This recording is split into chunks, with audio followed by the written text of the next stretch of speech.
it directly relates to detachment. And when you are living your life as a Western person and you have a nice home and a nice car and a bathtub and you have the kind of food that you like and you are constantly in climate controlled environments, it is not easy to practice or experience renunciation or sacrifice for the long term, which means that even if you practice a lot of meditation, even if you develop your mind to a certain degree in meditation practice and you have some success in it, it is much more likely that that will not be stable, or that there will not be as much wisdom in that as you have convinced yourself that there is, because you have not experienced testing. You have not sacrificed, you have not renounced, you have not gone outside of your boundaries, you have not given up your life, you have not given up your home, you have not given up your relationships. You don't even consider about that, let alone to have actually having done it, right? To give up your money, to give up your business, all these things. And until we go out of our way to sacrifice, to test, to renounce, etc., we should not be haughty about our level of wisdom or our level of insight, because we don't really know. We live in a privileged, controlled environment, an environment that is set up, that is particularly ideal for convincing ourselves about things. So most of the people in the Buddhist world, Western people in the Buddhist world, and spiritually minded people in the Buddhist world are specialists in convincing themselves about things. And this is really not what Buddhism is about. So the distinction between monks and lay people, right, is the distinction of the experience of renunciation. And the value of renunciation, or the value of giving things up, that relates to detachment, right? To be able to say, I can detach from the heat, or I can detach from the cold, or I can detach from not getting what I want, or I can detach from getting what I want. I can abandon getting what I want. I can abandon not getting what I don't want.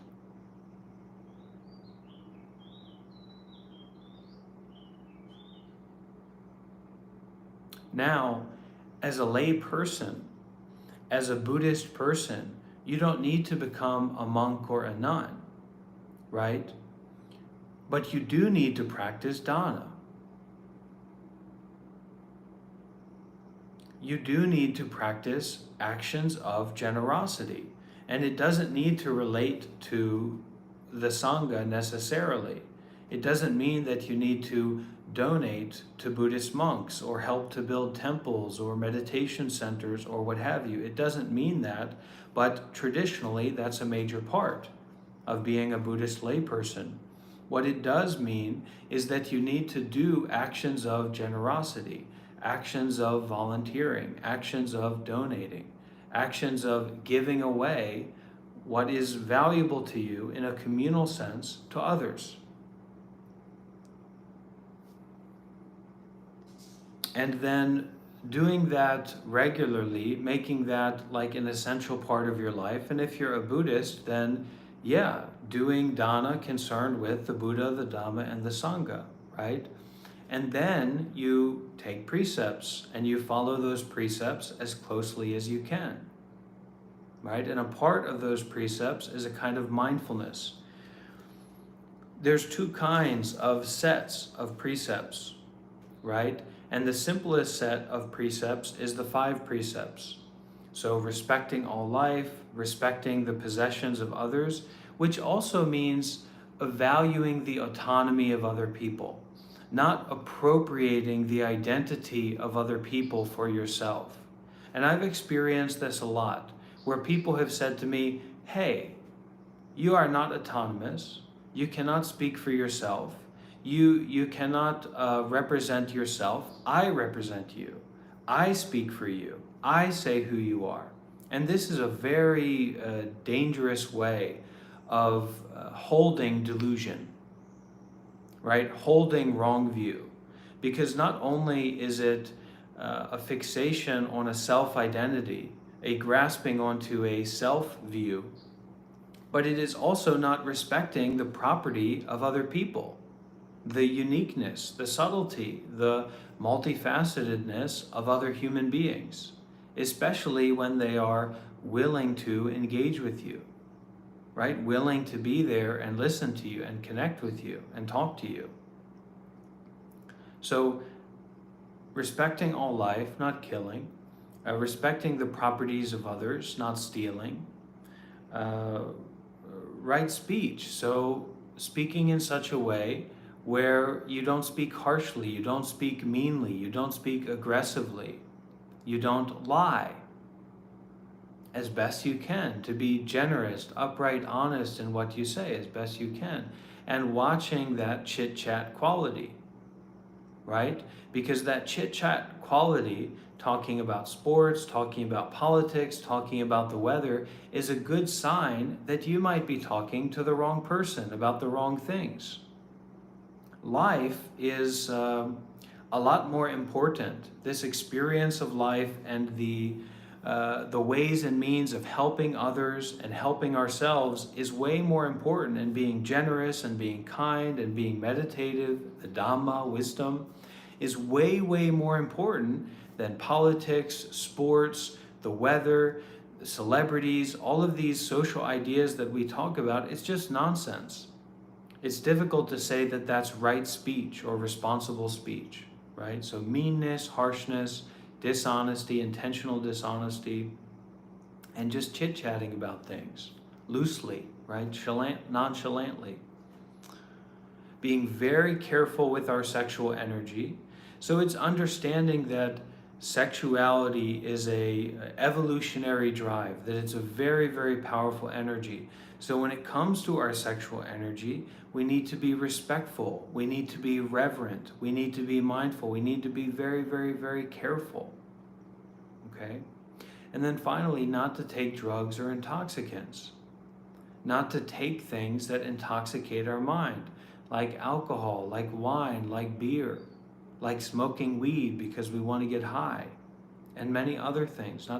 And also too much caffeine, right? Things like this, you can overdo it, where your mind becomes dizzied. The Buddha says we shouldn't do that. So there's these basic kind of 5 precepts, and then for a monk, we have like 227. And some are more important, some are less important. Some are more relevant, some are less relevant. And the reason for this is that in the original time of the Buddha, they didn't have all these precepts. So the Buddha went out and he started to connect with these people and teach them, and they became monks, they became arahants, they became enlightened to some degree. They didn't need arbitrary rules of how to live their life. They were holy, wise people, compassionate, insightful, enlightened people, right? But because of the nature of the Buddha to be so inclusive, so compassionate, eventually some naughty ones start to come along. And so these rules and regulations, these 227, some of which are more important, some of which are less important, concerned with the Sangha, right? Concerned with the relationship that we have inside of ourselves and the relationship we have with our community. Very practical, very grounded. These are things we can talk about, right? So for the naughty ones, he had to say, you can't receive money, or you cannot have an extra robe. So this is kind of a little bit of an interesting topic in the modern Sangha, especially for Western people, because there's some monks that are more conservative than me, and they have some communities around them, and some that are much more conservative, some that are more progressive. You know, it's all on different levels, right? Different approaches that people take. So I was recently talking with one of these communities where they have some monks that are a little bit more conservative. And this topic of money came up, and like monks receiving money. And this person came up and said, you know, the precepts say that monks cannot receive money. No monks can use money. No monks can receive money. That's not right. That's not the truth, right? But the reality is that in the modern Sangha, okay, it's very normal for monks to receive money. Most monks use and receive money regularly. Most Buddhist temples, most monasteries, as a major part of their ceremonies and their traditions and the offerings that they receive money from the lay people. It's an important part of the relationship with monastics and lay people in the modern world. Okay, that's a reality in Buddhism, in East Asian Buddhism, in Theravada Buddhism and Mahayana Buddhism. I'm sure it's also true in Tibetan Buddhism. Now, for sure, there are some traditions that are very conservative, and they don't do that. They don't like that. That's also okay. But I brought up to this person that, which is good to be informed about, but also looking at it more deeply, for a monk receiving money, it is the same level of offense in terms of this rule set that we have, or these guiding principles that we have. Rule set is probably better than guiding principles. Guiding encouragements or structures is what the Vinaya is, like a guiding structure for the Buddhist monastic community and their relationship with the society. So there's different levels, and one level is a nissaggiya. So the using money by monks is a nissaggiya offense. And what is also a nissaggiya offense is having an extra robe. So if we are a modern Western person that's approaching Buddhism and approaching monastic Buddhism, right? And so we want to have relationships with monks and things like that. We want to be in relationship with the Sangha. So for this person, for example, who was saying, oh, monks can't use money, they can't do this, that's wrong, that's a good sign, that's a crazy monk, or that's an evil situation, right? A bad situation. But really, if we look at it and we say, okay, would you feel the same way about a monk having extra robes? And then we may take another look, like what are our intentions related to this, right? Why do we hold this strong value that a monk should not have an extra robe, for example? And it's kind of an ongoing dialogue. It's an ongoing exploration of not holding that monk accountable, because Buddhism is not about monks being the possessions of lay people. That's not what Buddhism is about, or monks being held accountable by lay people. Monks, our role is to kind of hold each other accountable, and lay people support us to do that. It doesn't mean that we can't talk about these topics or question or hold each other accountable, but that's not the explicit purpose of Buddhism, for monks to kind of be almost like the property of lay people. Monks are monks because they're independent. They want to be independent. They don't want to be reliant upon the traditional society of business people and householders, etc. All right, monks are renunciates. So it's really an ongoing discussion and exploration, especially as Buddhism comes to the West. And there are more Western monastics that are outspoken and less conservative, right, and putting themselves out there. These are things we can talk about and explore. So the deeper point here was that, so we have this rule set, right? We have the 5 precepts, we have the There's also like 8, 10 precepts that lay people can take for retreat or on special Buddhist days, Buddhist holidays. And we have these 227. But the ultimate precepts are way, way more than 227. And the Buddha talks about this, but I can get you some resources if needed. But the Buddha talks about this in these, apparently, from what I've heard, there was once a monk who approached the Buddha, or this person who wanted to become a monk. And he said, look, Buddha, I'm really interested in becoming a monk, but I can't memorize all these precepts. I can't follow all these rules and regulations. It's too much. And apparently, from what I heard, the Buddha said, okay, you need to follow it like this. You need to practice it like this. And that is that the precept of refraining from the actions that fuel or feed greed, anger, and delusion. Or we can also call this grasping, tension, and non-practical complicated thinking. Right? So these are the kind of the subtle precepts or the true precepts that we have to keep, but they're much more difficult to keep. Right? They're much more refined.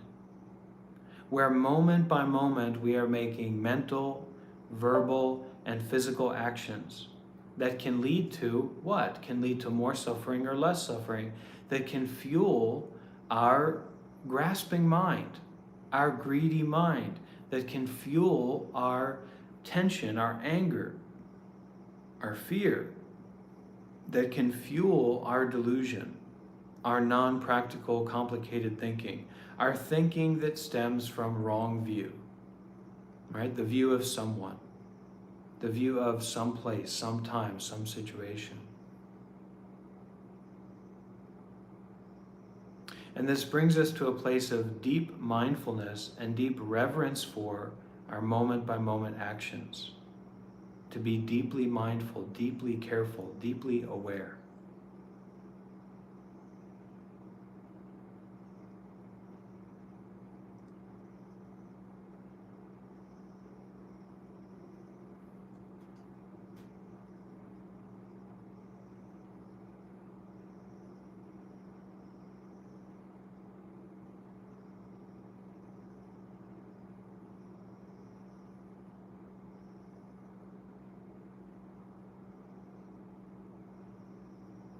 And one of the, the talking points that came up in that, the group that I was in, because a lot of times suppression or repression can lead to these very negative outbursts, right? These kind of wild outbursts that are maybe more disturbing or problematic than being a little bit more open about what we do, right? A little bit more progressive about what we do.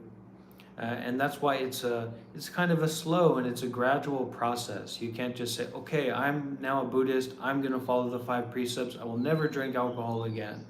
Or approaching that as an addict, right? Someone who's addicted to alcohol. It could be difficult if you hold that standard to yourself, this like rigid ultimate standard.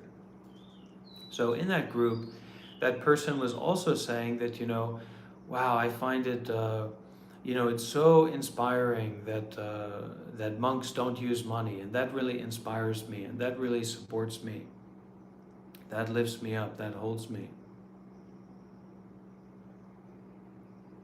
And I think that's beautiful. I think that's fine. But for me, someone's wisdom, someone's compassion, someone's depth of heart and character does not directly correlate with if they use money or not.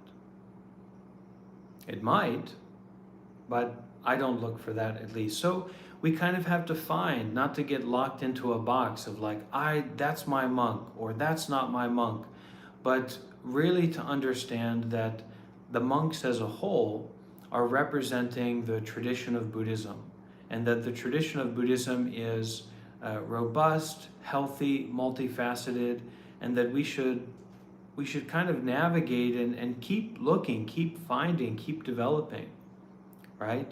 so that we can find an even greater teacher, or we can start to listen to our teacher's teachers. And we keep growing. We don't get stuck on small points about someone or some place or some situation or some experience. We don't get stuck there. We can use it or we can't. We understand it or we don't. We can help or we cannot help. And leave it at that. So that our understanding or not understanding, our ability to help or our inability to help doesn't stop us. But it's just a noticing point. It's just a continuing point. It's just a detachment point. For our greatest successes, for our greatest errors, it's just a detachment point. It's just a beginning again point.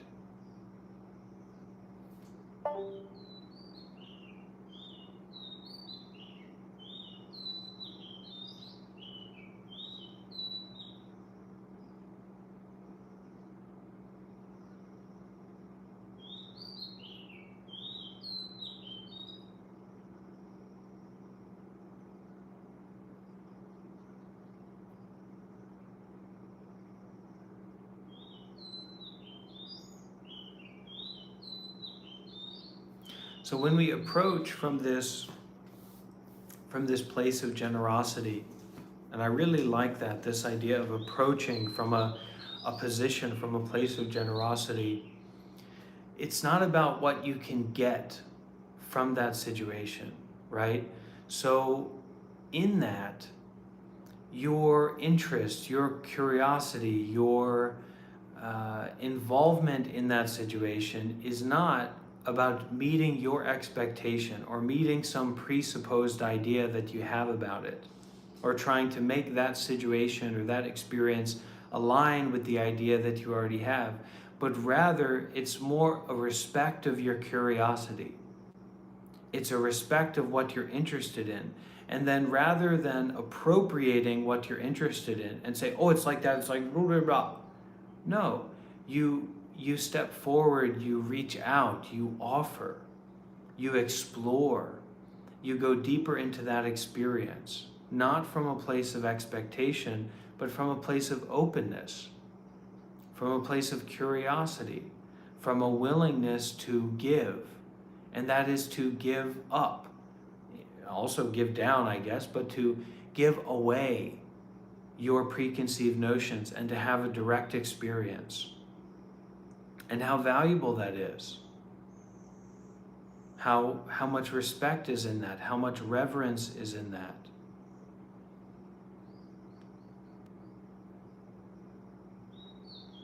Everyone's business is not our business. Our judgments about people are not those people. Just because you think something doesn't mean that it's true. Now, again and again and again and again, completely, totally. That's what we have to digest. Just because I think something, just because I experience something, doesn't mean that it's true. So now what will you do? When you know that what you experience, just because you experience it, doesn't mean that it's true. Just because you think something doesn't mean that it's true.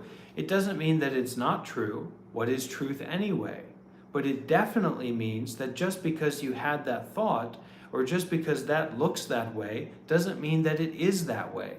And unless we can digest that, unless we can start from that point, then we're just constantly trapped in our delusion.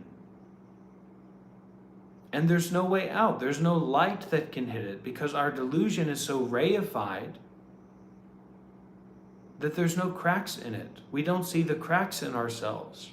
And then to listen or to explore is always from a place of what? Combat, aggression, colonization, appropriation. And then we justify our fear from being unwilling to move forward. We say, oh, well, that's a black neighborhood. Oh, that's a That's a bad person. Oh, that's a Democrat. Oh, that's a Republican. Oh, those are Indian people. Oh, it's hot there. I don't like the heat. And so we not only limit ourselves from having deeper and more meaningful experiences where we unravel our biases and our preconceptions, but we also create more layers of judgment, more layers of reification of delusion, because what? Because we are not generous. Because we don't give. We don't know how to release. We don't know, we don't practice, we don't have experience with holding something in our hand that's valuable to us and giving it up and abandoning it and detaching from it. And if you want the whole shebang, then Bhante is here. Come and give up your life. Abandon your life. I will facilitate that if I think that's appropriate at this time, right? Or maybe you can find another monk that can facilitate that. If you want the whole shebang, then give up everything. That's how we do it. That's how it gets done. But you don't have to do it that way. Not everyone is ready to be a monk in this life. Not everyone is shooting for complete enlightenment in that way in this life. And you can go through the stages of enlightenment even as a layperson, as a householder. But because you cannot abandon everything, you have to know how to give. You have to know how to offer your heart, your mind, your body, your life, to share, to give away, to be generous with people, to take them at that moment. And to be generous enough with yourself to release your non-practical, complicated thinking. Because when we have a relationship with generosity, when we have a relationship with detachment, which is really what I'm talking about when I say generosity, we aren't as afraid at looking at our biases. We aren't as afraid of looking at ourselves, right? Because we know that we give away. We detach, we forgive, we abandon, we put down, we begin again. We don't sculpt a continuous narrative that we just stay on the train tracks of for our entire lives, whether you call it Buddhism or whatever you call it, but we detach. We put everything down. We sacrifice, we forgive everything. It's like a blessing.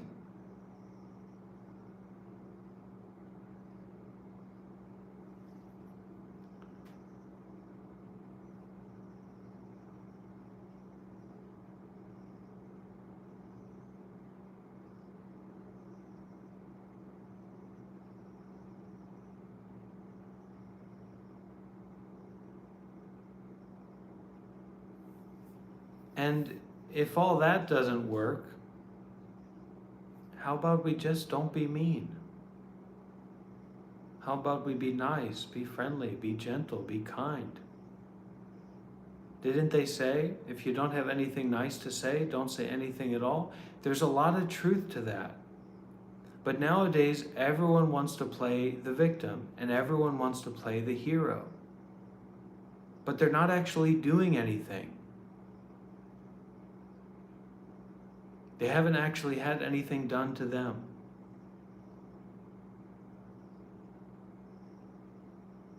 That's a real hero.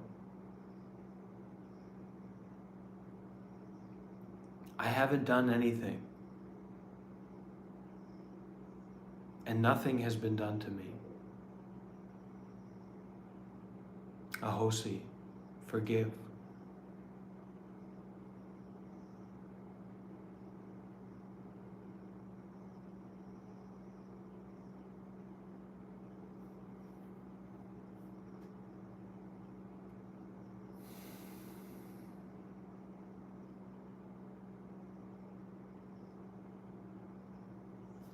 and concerned with, is this something I've been feeling into recently, how arrogant and disrespectful people can be to other people and to groups of people. Forgive, and also irrelevant. And remember that, forgive and also irrelevant. Because it's not our job to be the king, the English king of the world, the white male king of the world, or what have you. Okay? It's our job to be kind and patient and gentle and friendly. It's our job to forgive. It's our job to stop and look deeply. It's our job to not speak much about things that we don't actually have much experience with. And what is much experience? I don't know. A few hours? Can we put that as a minimum? If you want to speak about the Black community, maybe you should have spent a few hours at least with the Black community, listening to Black people, talking to them, right? Or educated yourself, or read literature from that community. But being in person is most important when you're focusing on a group of persons. And when you're focusing on an individual person, you have to have experience there. And that's what that means you know about that through your experience, not through your judgments. Otherwise, you don't speak on it. And when you do, it's it can really cause a lot of harm and cause a lot of misperceptions about you, about other people, and it just influences people to live in the wrong way in their life. In a biased, delusional, angry, self-fixated way.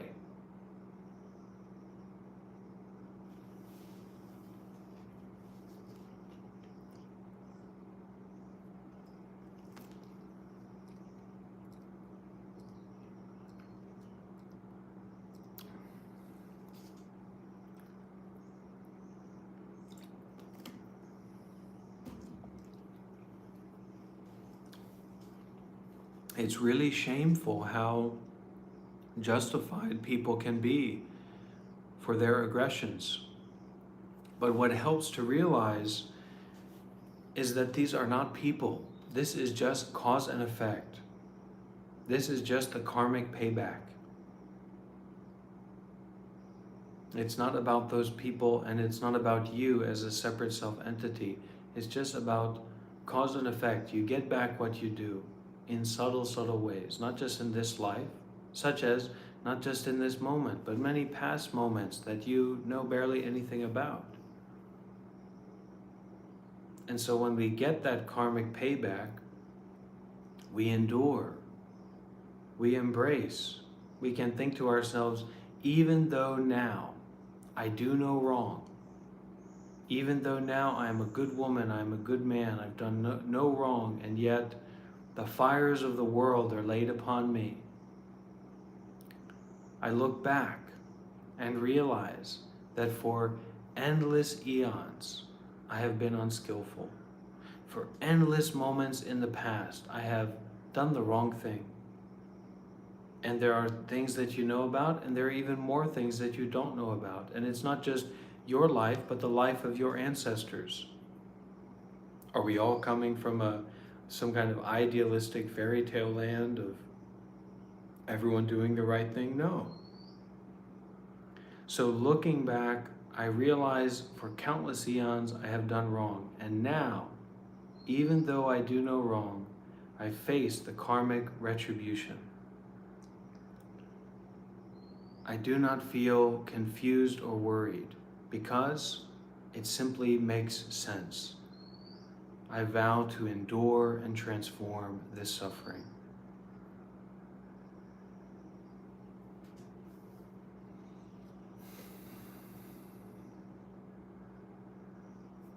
I vow to use this suffering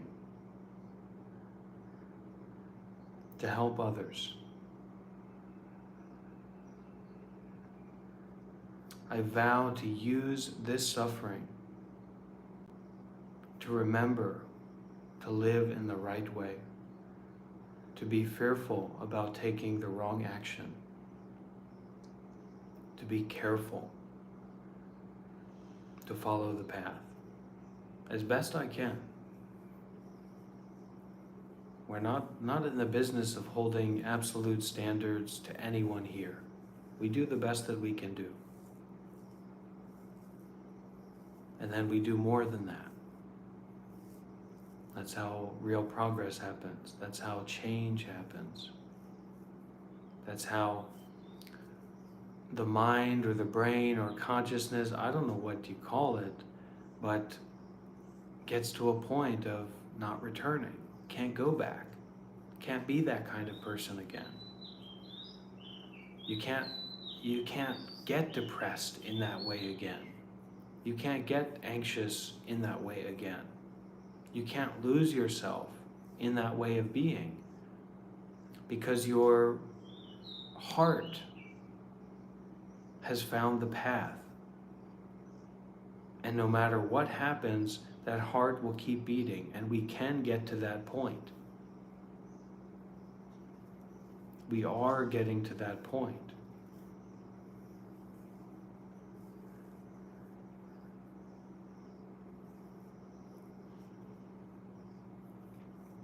So we continue. And you don't know that it works or it doesn't work, or it's right or it's wrong because someone's told you this or that, or because you have this idea or that idea. No. How is your mind? Is your mind wholesome? Is it peaceful? Is it strong? Is it rebounding? Is it buoyant? Or is it not? And in what direction is it going? And that's how we know we're in the right place or the wrong place. And we take a little bit of a bigger view, right? We don't say, oh, I feel anxious, this must be the wrong place for me. No. You look at your life in the wide view that you can. And you say, wow, this is, there's clarity here. There's community here. There's support here. There's refuge here. And I will continue. I won't be perfect, but I know that in my continuing, I will try to do better and better. I will do my best to not harm others, and in fact to prioritize helping others, and I will watch over myself.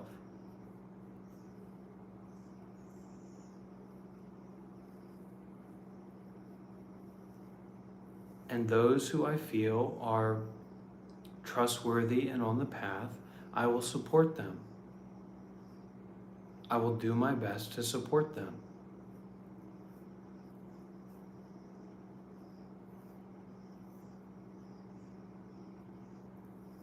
It might not always be the way they want to be supported, but I'll do my best.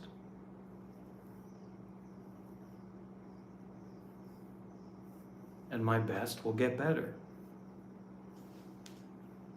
I don't know how many of you watched the Coconut Dharma talk that I gave at the Sri Lankan temple here to many kind of old Sri Lankan women.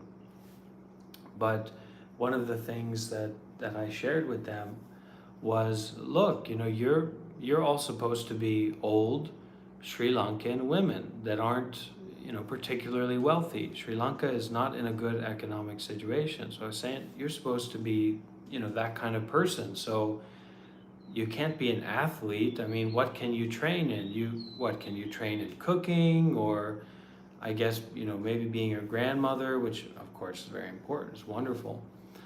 But look at you as this old woman, Sri Lankan woman that doesn't have much money, that's skin is very dark because the sun is very bright and it's hot every day. I think a lot of these women don't have AC in their homes, and it's hot, right? So what are they supposed to do? And yet, what are they supposed to be able to do from my perspective as a white American man? Like nothing, right? And yet, there they are in the heat sweating in, what we would consider to be some semblance of poverty. For sure, I don't know so many details about those individual women. I don't think they were extremely impoverished, but sitting there, practicing meditation, cultivating the mind, developing the mind, making blessings, cultivating wisdom, cultivating insight, developing their relationship with the truth, to be more and more sovereigns of truth for their children, for their communities, for their country.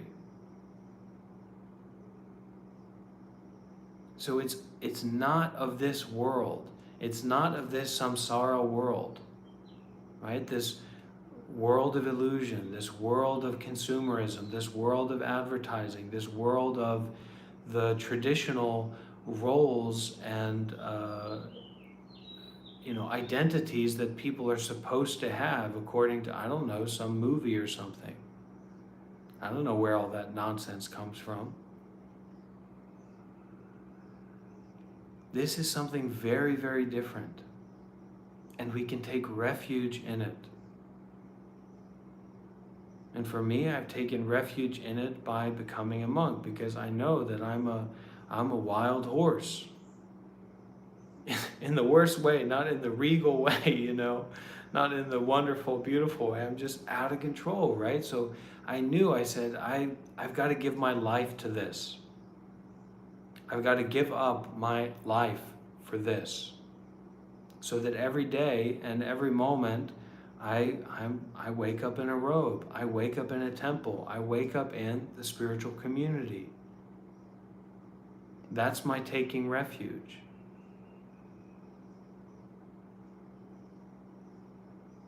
It's not about holding a magnifying glass over my head and burning a hole through it and saying, Bhante, what are you doing? What are you doing?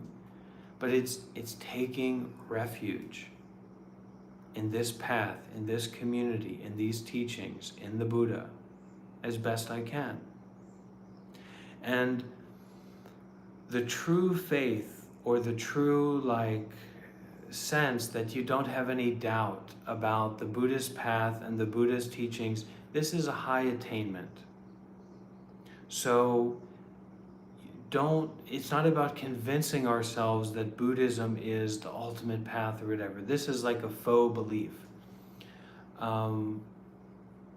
So that faith in the Buddhist teachings, that faith in Dana, Sila, Samadhi, Panya, or really Dana, Sila, Bhavana, Samadhi, Panya, it takes time, but through your practice it will develop. And in the meantime, whatever feeling of belief or feeling of faith that you have, use that to concern yourself with the Buddha, the Dhamma, and the Sangha, so that you can practice more, so that that understanding that this works, that this is a real deal, becomes resolute.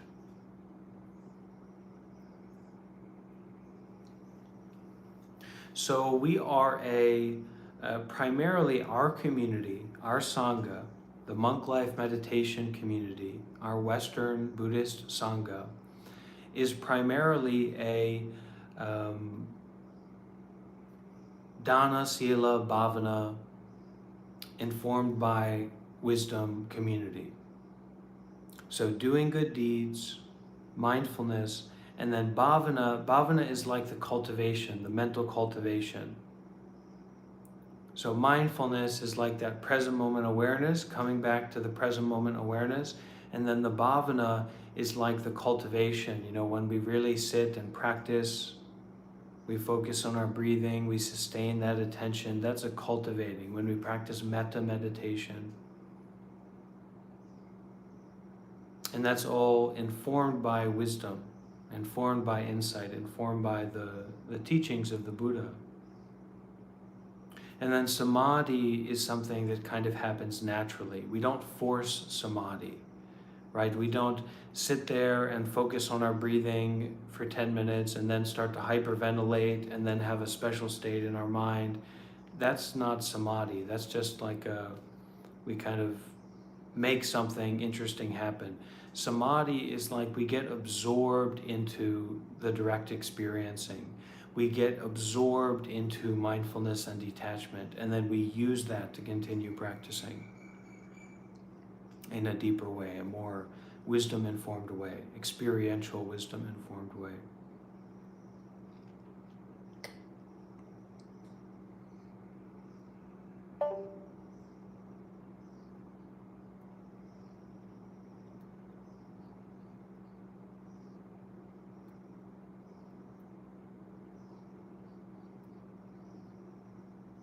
And it is heavy. It's got to be heavy because the reality of our life is heavy. Sickness, old age, and death is heavy. And you aren't children, right? You aren't innocent. You are a business person or a family person or a householder or something or other. We all have a child inside of ourselves, but we have to be more comfortable to experience this heaviness, to digest it, to feel that weight and to walk with it and to practice with it.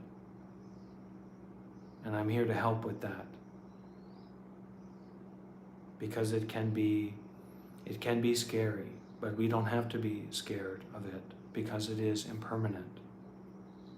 And it doesn't relate to this fixed self-identity that we think that it relates to, which is very wonderful, but that's not a, you can't avoid things with that. We still have our debt to pay.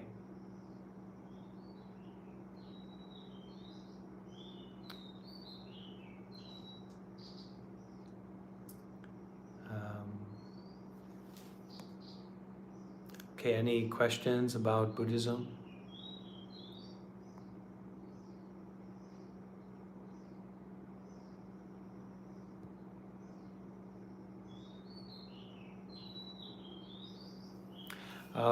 Okay, someone on YouTube said, why do you promote Buddhism even though it was debunked by Adi Shankara?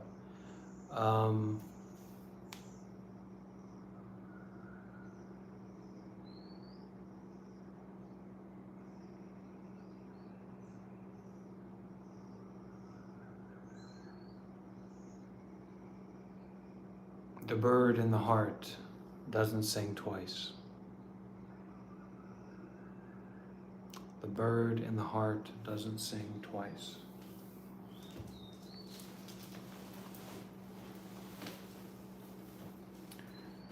Okay, any other questions about Buddhism that don't relate to Adi Shankara, whoever that is?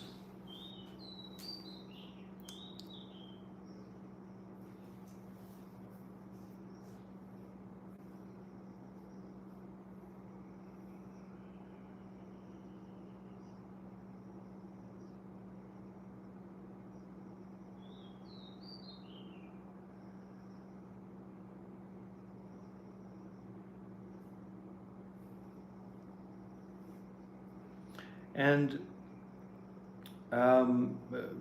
most people were just going to be disappointed. So we don't really take refuge in other particular people, but we take refuge in the path. And then when we have teachers who are somewhat enlightened, so maybe they are a Sotapanna, or maybe they are a Sakyagami, or maybe they're an Anagami or an Arhat, we can take refuge in them. And we won't really know what the level of the teacher is, but we may be able to discern using our gut and kind of the wisdom that we do have, that this person has some significant wisdom, insight into impermanence, into the unsatisfactory nature of phenomena, mental or material phenomena, and insight into non-self or interbeing, right? Insight into interbeing, and we can take refuge in them as a vehicle for wisdom rather than them as a particular person or a particular identity.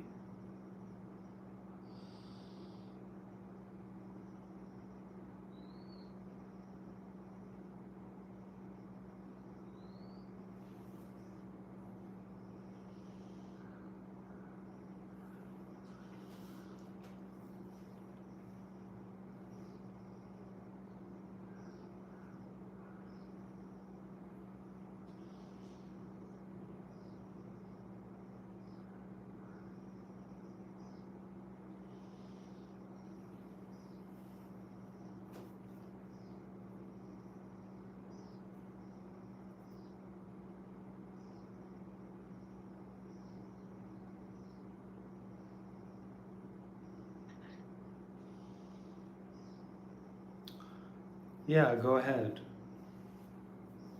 Yeah, I had a question. I asked you this a while ago, and I remember what you told me, but I still haven't figured out what to do with it yet.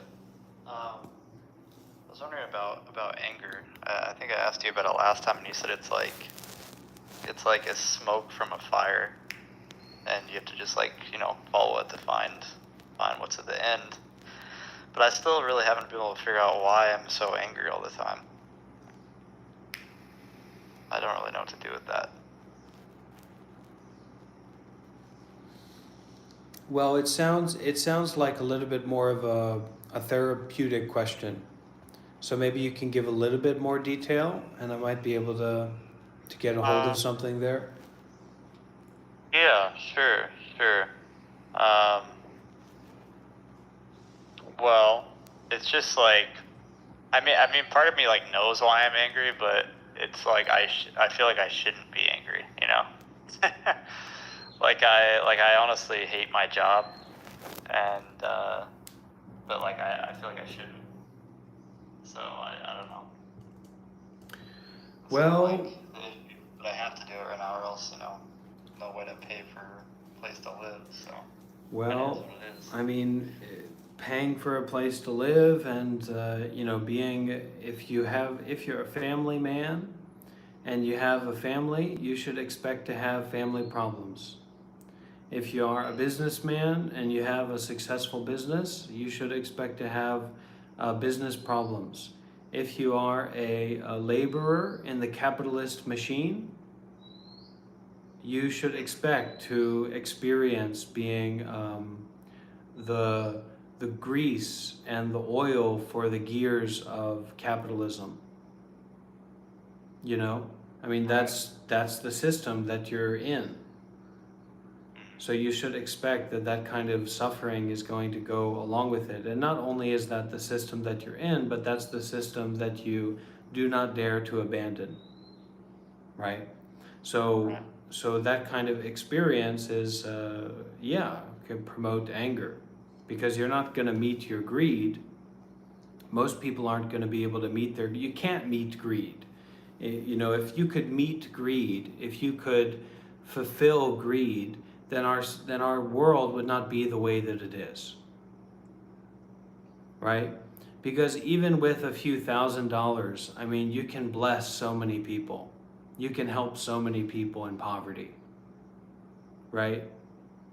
Isn't that true? In a country like, I mean, the Middle East, we can't even imagine the level of poverty in Afghanistan or, certain places in Africa, etc., where their money is almost like you probably can't even you probably can't even do a currency conversion from the U.S. You can't even go there, right, to these places. So we have to learn that detachment is more important than like getting what we want, and that doing things from fear will always lead us into cycling, right? We are afraid of losing what we have, so we cycle in trying to keep and trying to get more of what we have, what we want, and it's exhausting.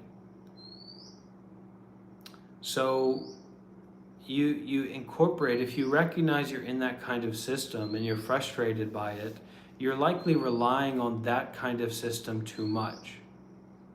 So even though you're not ready to abandon that kind of system, you can start to rely more on Buddhism.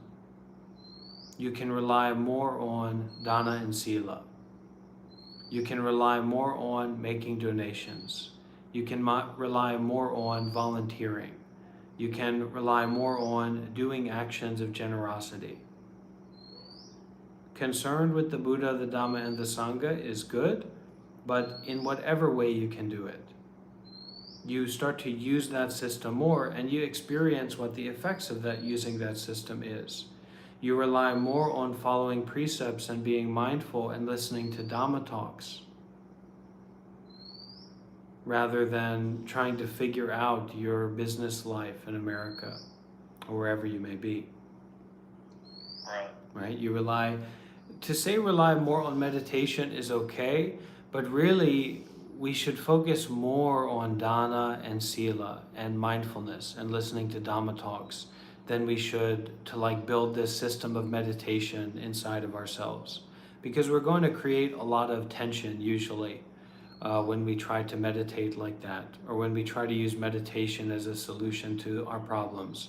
Generosity is a much better solution to our problems than meditation, usually, for most people, because they're not skillful in meditation, right? And they have ideas about meditation that are more like delusional and greedy, right? They have wrong views about meditation, and they do meditation to get what they want or to get away from what they don't want. So dana and sila and doing good deeds is more reliable. Thich Nhat Hanh, Ajahn Brahm. And you just you flood your mind with Dhamma talks. You flood your mind and your practice with mindfulness.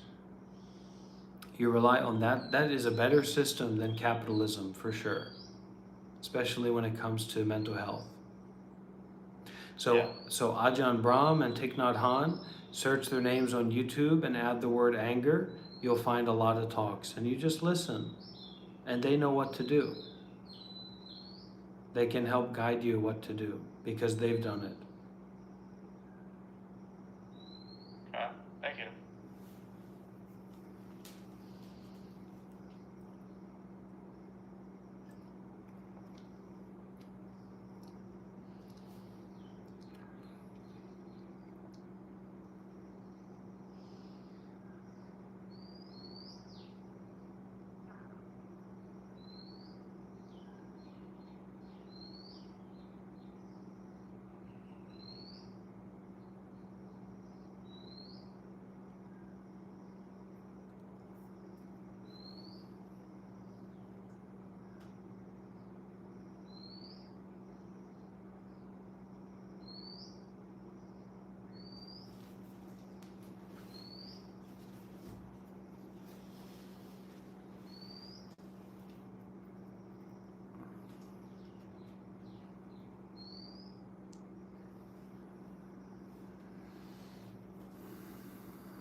Okay, we've been going for about an hour. Let's finish by dedicating the merits. So wherever you are, you're welcome to repeat after me.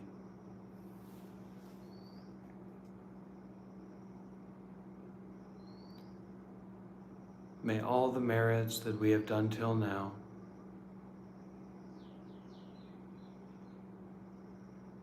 be dedicated and shared out towards all beings.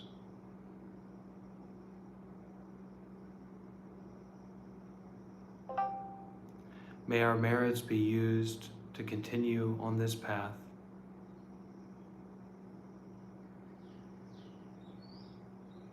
May all beings receive and rejoice in these merits.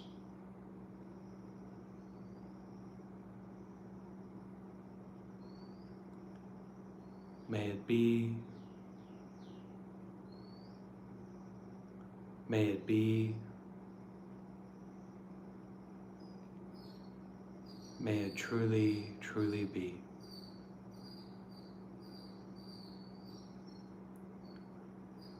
Sadhu.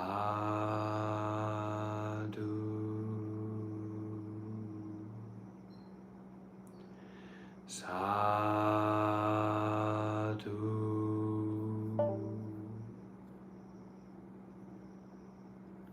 Sadhu.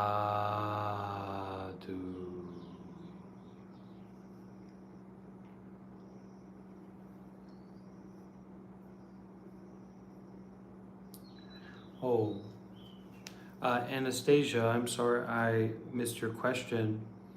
Buddhism is not really about the purpose of existence.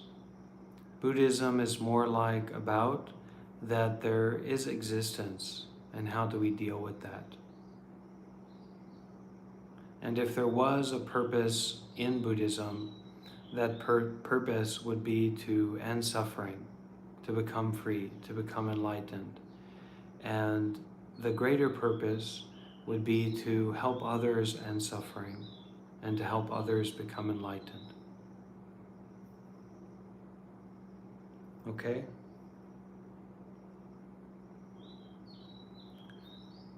Take care, friends. Talk again soon.